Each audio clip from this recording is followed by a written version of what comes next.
কলকাতার কাছেই রয়েছে হরপ্পা মহেঞ্জোদড়োর মতো হারিয়ে যাওয়া আর এক সভ্যতা। এটি ছিল প্রাচীন বাংলার এক বন্দর নগরী। শোনা যায় যেখানে সমুদ্র ছিল খুব কাছে, আর এই বন্দর নগরীতেই ছিল খনার শ্বশুরবাড়ি। আর আজ আমাদের ডেস্টিনেশন সেই প্রাচীন বন্দর নগরী, যেখানে গেলে দেখা মিলবে এক প্রাচীন সভ্যতার ধ্বংসাবশেষের। তাহলে চলুন আর দেরি না করে এবার বেরিয়ে পড়া যাক। উত্তর 24 পরগনার বেড়াচাপার কাছেই নাকি ছিল এক সময়ের বন্দর নগরী। আমাদের আজকের ভিডিওটি এই অচেনা ঐতিহাসিক জায়গাটাকে নিয়েই। খুব জানতে ইচ্ছে করছে তো যে জায়গাটির নাম কি? আমাদের আজকের ডেস্টিনেশন চন্দ্রকেতুগড়।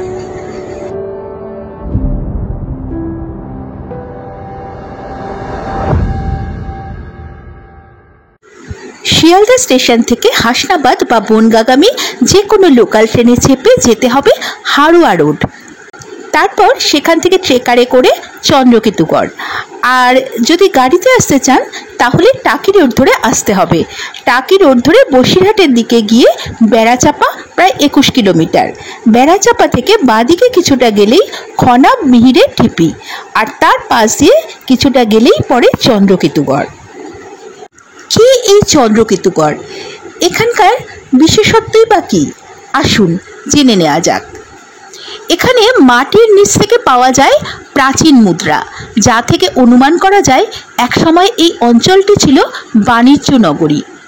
পুরাতত্ত্ববিদের মতে একসময় এখানে নদী প্রবাহিত হতো, কিন্তু সেই নদী আজ আর নেই। কালের গর্ভে সেই নদী আজ হারিয়ে গিয়েছে। সমুদ্র না থাকলেও এই স্তূপ বা ধ্বংসাবশেষ কিন্তু রেখে গিয়েছে ইতিহাসের অজস্র চিহ্ন। 1009 সালে প্রখ্যাত ঐতিহাসিক রাখাল দাস বন্দ্যোপাধ্যায় প্রথম এখানে মাটি খনন করা শুরু করেন। তিনি আবিষ্কার করেন এই চন্দ্রকেতুগড়ের হারিয়ে যাওয়া ঐশ্বর্য। অনেকেই মনে করেন চন্দ্রকেতুগড় হল রাজা চন্দ্রকেতুর রাজধানী। মাটি খনন করে এখানে মৌর্য থেকে পালি সাম্রাজ্যের বহু নিদর্শন পাওয়া গিয়েছে।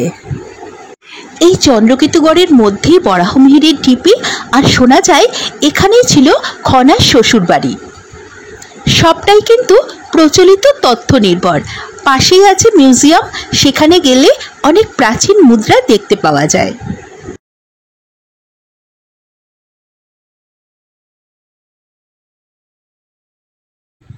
আজ আমরা 3 মূর্তি চলে এসেছি গড় চন্দ্রকেতুগড়ে। এসে মানে আগে যা গল্প শুনেছিলাম তার বোধ আর চারণাংশও নেই। আপনারা দেখলে মানে ভিডিওটা আপনাদের দেখাবো, দেখলেই বুঝতে পারবেন। আমরা নিজেরা দেখেও এখন অবাক হচ্ছি যে কী দেখলাম। তো দেখুন, এই গরমের মধ্যে ভালোও লাগছে, আবার কষ্টও হচ্ছে, এনজয় করছি। হ্যাঁ, সেটাই। আমরা এসেছিলাম একরকম আশা নিয়ে গড় চন্দ্রকেতুগড়ে, কিন্তু আসার পর দেখছি আসলে কি মানে সময়ের সাথে সাথে চারপাশটা অনেকটা বদলে গেছে। তো তা এখানকার যে চিত্রটা সেটাও অনেকটাই পরিবর্তন। মানে আমরা তো অনেকের মুখেই বিশেষ করে শুনেছিলাম এখানকার একটা খুব সুন্দর গ্রাম্য পরিবেশ, কিন্তু সেই গ্রাম্য পরিবেশ এখন তার গ্রামসুলভ সেই ব্যাপারটা নেই। চারপাশটাই অনেকটাই শহরের ছোঁয়া। গড়টাও শুনছি অনেকটা বসে গেছে ধ্বংসাবশেষের মতো। তবুও আমাদের ভালোই লাগছে, সময় কাটাচ্ছি একটা দিন বন্ধুরা মিলে, খারাপ লাগছে না। হ্যাঁ, আমি তোদেরকে বললাম যে আমি অনেক ছোটোবেলায় এখানে এসেছি, কিন্তু তখন যে সিনারিটা দেখেছি, যে একটা ঐতিহাসিক প্লেস, তার সঙ্গে একটা নদীটাও শুনছি যে একটু দূরে সরে গেছে। মানে এটাই বোঝা যাচ্ছে যে সব ভূপ্রকৃতি ক্রমশ বদলাচ্ছে। মানে গ্লোবাল ওয়ার্মিং পুরোপুরি সব জায়গায়। মানে প্রকৃতিও চেঞ্জ হচ্ছে, আর সত্যি অনেকটাই বসে গেছে। মানে সুড়ঙ্গ রাস্তা ছিল, তার আমরা কিছুই না, এখন অনেকটাই ঢুকে গেছে মাটির নিচে, অনেকটাই, একদমই তাই, অনেকটাই নিচে চলে গেছে। হ্যাঁ, এটা আছে আর্কিওলজিক্যাল একটা কিন্তু ইম্পর্টেন্স রয়েছে ভীষণভাবে, কিন্তু মানে সেই এখানে আসলে সেটার কোনো গুরুত্ব নেই। হ্যাঁ, মানে যদি এটাকে খুব দৃষ্টিনন্দন ভাবে নিতে চান তাহলে যে সেটা খুব একটা তা নয়, কিন্তু আর এর একটা বিরাট ঐতিহাসিক গুরুত্ব আছে এই চন্দ্রকেতুগড়ে।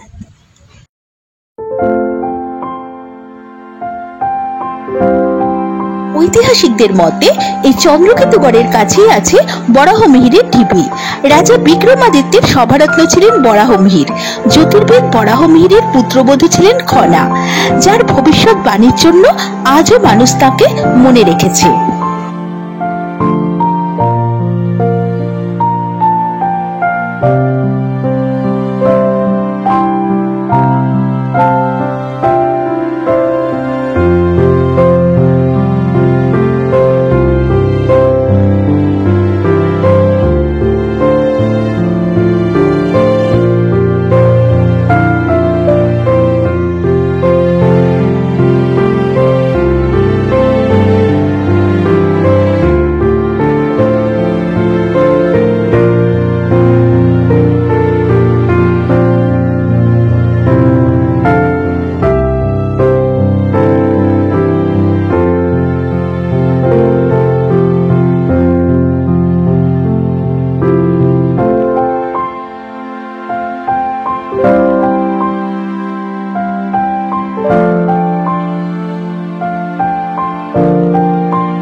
পর্ব এখানেই শেষ করছি।